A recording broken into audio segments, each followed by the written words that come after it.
So, welcome back. We are now on week 5 of the getting back into art journey thing. It is actually Tuesday, so we're getting a little bit of a late start, but house things catastrophically failed on Monday, so I had to do house stuff. This week is going to be a bit of a challenge because I have guests coming in. So honestly, this might end up being a little bit more vlog-y and less art study-y. But I think that that's okay because I really want a little bit more of the day-to-day and a little tiny bit less constant time lapses. And so we'll see how it goes. As far as the inspiration portion goes, I haven't really felt like I've had a lot of time to be inspired, honestly. Between doing this art school, trying to draw outside of art school, trying to keep the house afloat and all of the chores done and the dog walked, and I'm also prepping a D&D campaign that's completely homebrew, and running, trying to do a 5K this year, lifting. I don't feel like I've had a whole lot of time to do inspiring things, but it's okay. As far as reading goes, I don't remember if I talked about Talking at Night. I did finish that. I loved that. And then I also finished The Bridge Kingdom. I'm not going to continue the series. I feel like the series, from what I'm seeing, really, really relies on the miscommunication trope kind of throughout. And honestly, that's not my favorite, because if the whole plot hinges on two people that supposedly really like each other not talking to each other, just doesn't work for me. And it works for a lot of people, and that's fine. Currently, I was trying to read This Is How You Lose the Time War, which is like a pretty short sci-fi novella, and I just couldn't get into it, but I think it's because I couldn't just sit down and plow through it. I kind of feel like novellas I need to just read in one sitting, just because they try to build so much of a story so quickly. I did end up losing the library hold on that, so I'm going to have to re-get it, but I am going to try to read it again and just read it in one sitting. I am currently reading The Shadow of What Was Lost by James Islington, I think it is. I'll put it here or here. And so far that's pretty good. It's giving Aragon in a very adventure-y kind of way. No dragons, but as far as I know. But that one's been pretty fun, and I'm excited to continue reading that. I have not been playing a lot of games. I've actually been watching an episode of The Bear with my friends every few days instead, and aforementioned tons of stuff happening after work every day. I've been playing a little bit of Marvel Rivals here and there, and then I also really want to do a Skyblock co-op with my partner, so we're going to try to do that. I've been thinking a lot about this game called The Farmer Was Replaced, which is a coding game. It's really just a puzzle game that you utilize coding logic to program a drone to do farming.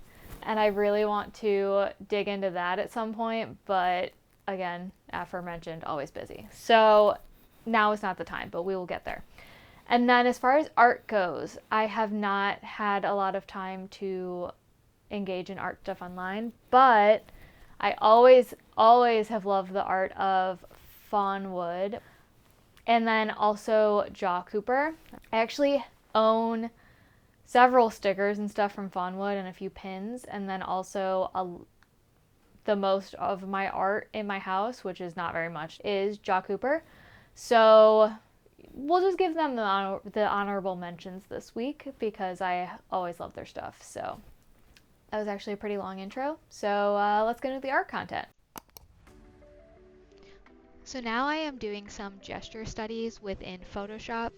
These tend to end up less successful than when I draw on paper, but I do like that I can do a bunch of them and then make them smaller to fill a page instead of filling page after page after page of my sketchbook, or drawing them really small so that I lose a lot of the ability to capture the pose. How I start this is I start doing the gestures without a time limit first, because I find that I get kind of stressed out if I start with the time limit right away. So I did 4 or 5, and now I'm doing them 30 seconds at a time, just trying to capture the movement. All of these are from TrueRef, just for your reference. At this point I started doing 1 minute, so I'm adding a little bit more Generally, I'm adding more to the appendages because the torso shape generally gives me enough to work with, but there's a lot of nuance when it comes to limbs. I did maybe 15 or 16 on this day and felt like it came out not too bad. So then I started working on my homework for school, which was to copy line art only for a game, movie, whatever character. I chose Magic from Marvel. I'm referencing Magic from Marvel Rivals, but obviously Magic is not only from Marvel Rivals.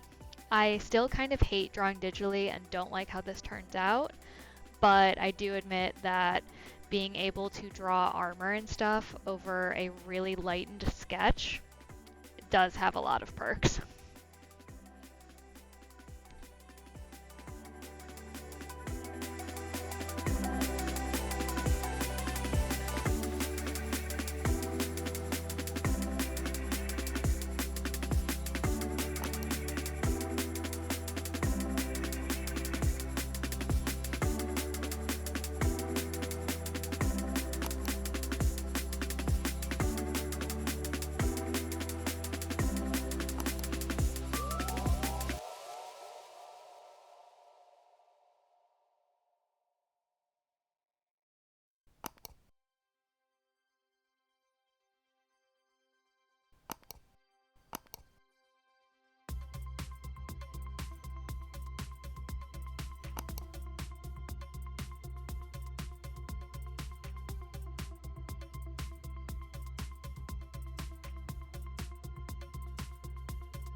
Hello. Okay, coming at you from the phone camera.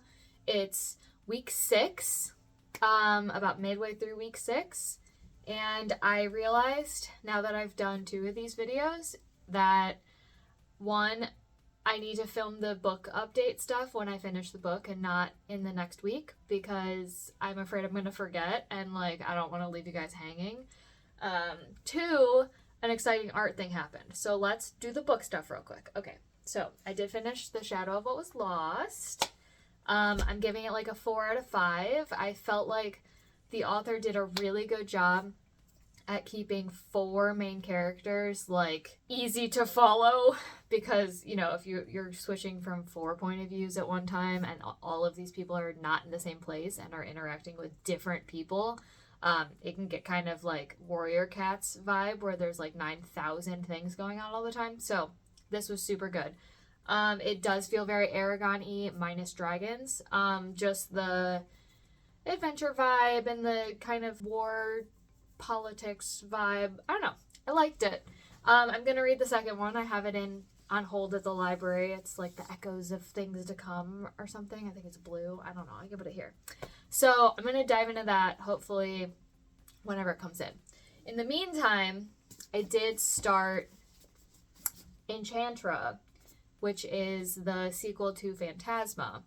And I probably wasn't going to read this, but, I read Phantasma because everyone said, here's Phantasma, if you don't know what it looks like. Everyone said online that it was the best book of the best fantasy of 2024.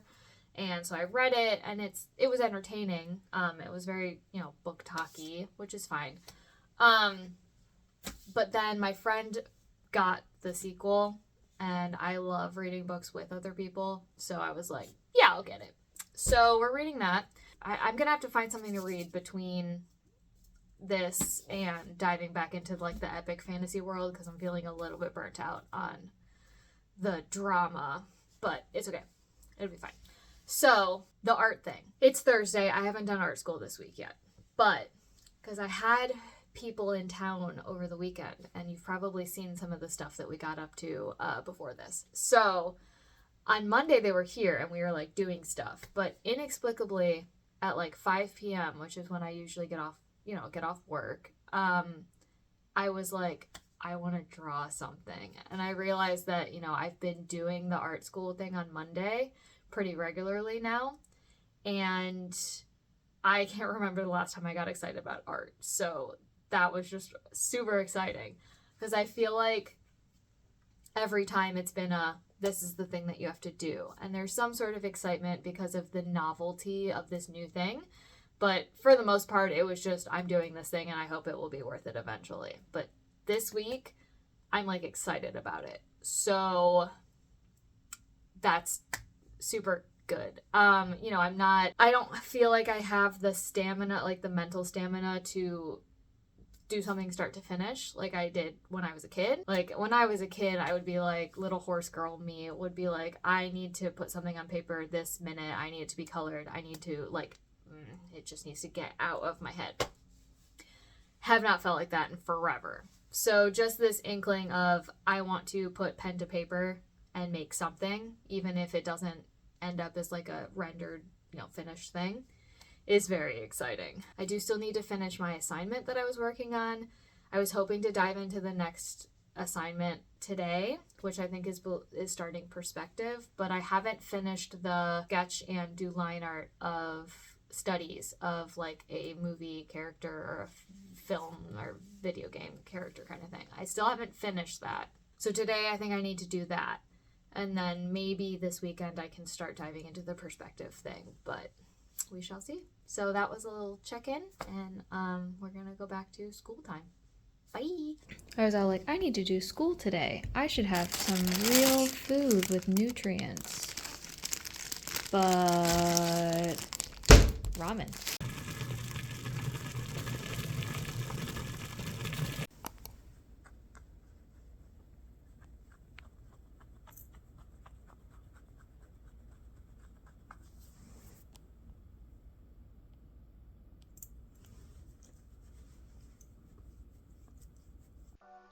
What? Again? Back with the line art studies? We sure are. This time we're doing, we're working on Midna from Twilight Princess. I did pull up a reference and tried to put it directly next to her to try to make it better. I don't think it's any better. So what I did for this one was I sketched it in my sketchbook, and then I got all in my head about how complicated her headpiece was and how mentally taxing it would be to try to draw that on paper, because at this point I'm still kind of struggling with the endurance that it takes to figure out such a complicated puzzle. So I took a picture of the sketch and thought, oh, I'll just put it in Photoshop and figure it out there.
All right, we're gonna take a look in the sketchbook over the past 2 weeks.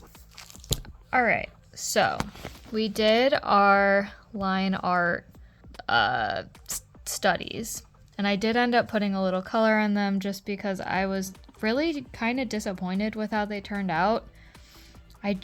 Something about the line process. I love watching videos of people doing it, but I hate doing it. My lines get shaky, face aside on this one. When I'm doing this in pencil, I feel like it has so much more movement and like life to it. But then once I put it in the marker stage, like the line stage, the ink stage, I just feel like it falls apart. Obviously, I had to do 5 of those, so then I did Shigo, I did Midna. I did end up doing Midna kind of traditionally, and then I put digital lines on top of it. And I just feel like this has so much more life to it than the finished product. So I just don't know what I'm missing there. Then I did some more just practicing drawing the body. I still kind of just feel like my torsos are lacking movement. Like, I feel like they make everything look kind of stiff. Like, this leg looks nice, but for some reason, I don't know. Something about torsos is screwing me up. Then I was just playing around and sketching things that I liked in Pokemon trainers for fun. And then I was trying to like make my own. And I also I'm just feeling like the torsos are so stiff. And the thing about this is if your sketch is really stiff, then by the time you get to the lined thing, it's only going to get worse. So you really need the sketch to feel super alive and like it has tons of movement, because it's only going to get stiffer and stiffer as you refine it. And I'm starting a full spread of gesture drawings, just like doing 30 seconds and then a minute, just doing like 4 or 5 of them, because I'm almost out of paper, and if I'm going to be drawing more, I need to be better about using my space. So that's where we're at. Welcome back. At this point, you have made it to the end of week 6. So thanks for watching, and I'll see you next week. Bye!